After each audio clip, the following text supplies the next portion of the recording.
বিসমিল্লাহির রহমানির রহিম। আশা করি সবাই ভালো আছেন, সবার সুস্থতা ও সর্বাঙ্গীন মঙ্গল কামনা করছি। আজকে যে বিষয়টাই দৃষ্টি আকর্ষণ করছি সবার, সেটা হলো যাদের বাসায় বা বাড়িতে 5 বছর বয়সের বাচ্চা আছে তাদেরকে বেসিক কিছু জিনিস জানানো খুব গুরুত্বপূর্ণ।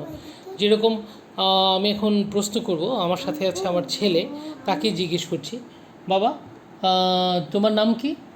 আজওয়াত। আর তোমার আব্বুর নাম কি? ইসাক। তোমাদের বাড়ি কোথায়? খুচিয়াথা। আর তোমার উপজেলা কোনটা বলো? উপজেলা। থানা থানা কোনটা?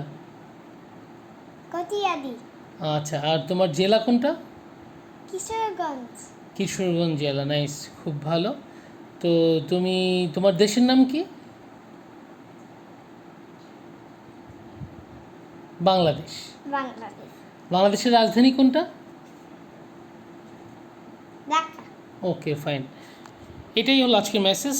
তো এই বিষয়টা 5 বছরের বাচ্চা যাদের বাসায় আছে তাদেরকে অবশ্যই চেষ্টা করব স্কুলে পাঠাইব অবশ্যই, পাশাপাশি বাসায় এই বেসিক জিনিসগুলি তাকে জানানোর চেষ্টা করব যেন সে নিজে থেকে সেটা জানতে পারে। সম্ভব হলে পাশাপাশি এখন যেহেতু তথ্য প্রযুক্তির যুগ, বাসায় কারোর একটা ফোন নাম্বারও যদি আস্তে আস্তে তাকে মুখস্থ করানো যায় সেটাও অনেক ভালো। তো আজ এই পর্যন্ত, সবাই ভালো থাকবেন, সুস্থ থাকবেন। সবাইকে বলো টাটা, বাই বাই।